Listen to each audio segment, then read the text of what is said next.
All right, continuing the series of physics topics and formula sheets. Circular motion and gravity. This one has to do with centripetal force is the fact that it's always equal to something else. It can never stand alone. Why is that? Because nothing travels in a circle without an unbalanced force.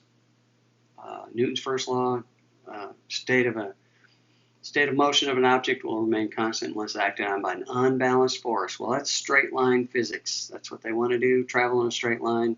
Only reason they travel in a circle is if something unbalanced is happening. So centripetal force is equal to mv squared over r. Remember, that's always equal to something else.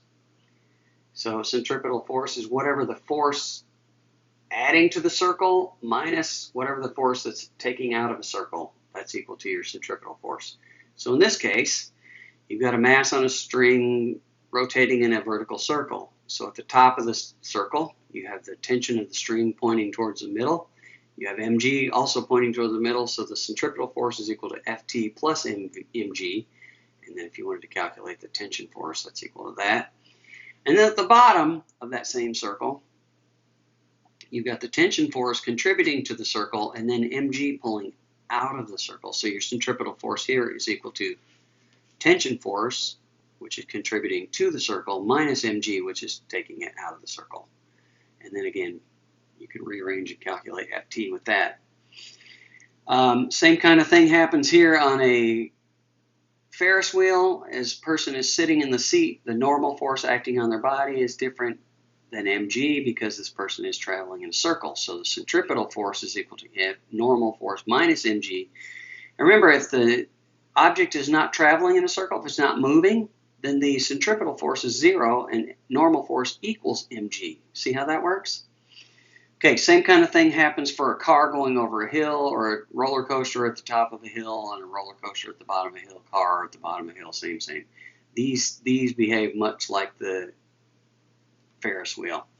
So your centripetal force at the top is equal to mg minus normal force. At the bottom, it's normal force minus mg. So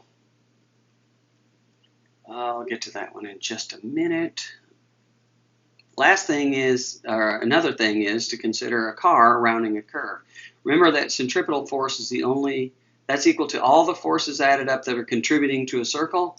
Well, a car rounding a curve, friction is the only force holding that car in that circle. So that friction force then would be equal to the centripetal force right here. Friction force equals centripetal force. Mg mu equals mv squared over r. And that's being that mg equals normal force because it's on a flat surface. And that's all perfectly fine until or unless the curve is banked. And I drew a triangle the wrong way here, but the normal force is acting and mg is acting, and then this horizontal component of the normal force is equal to the centripetal force. So the horizontal component of the normal is Fn times sine theta. Fn times sine theta is the centripetal force, and that's what we're saying here, so that the maximum velocity where friction is equal to 0 is v equals square root of gr tangent theta. Now, if friction is involved, then you'd have to do the same kinds of things with the friction force contributing to the circle, and then the banked curve contributing to the circle. Okay, last part, universal force of attraction. This is the formula for the attraction of any two objects in the universe. Force equals big G times mass 1 times mass 2 divided by the distance between their centers squared.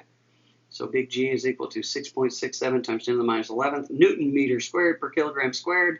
Little g, if you rearrange this equation here, saying that m1 was your mass, or mass of the Earth, and m2 was your mass, mg is equal to the force of attraction between you and Earth. That means little g is equal to big G times the mass of the Earth divided by the radius of the Earth squared. You can work that same kind of magic on anything, like a satellite orbiting at some distance r from the Earth, and then plug it into this equation, mass of the Earth, mass of the satellite, that distance squared. That stuff works. All right, see ya.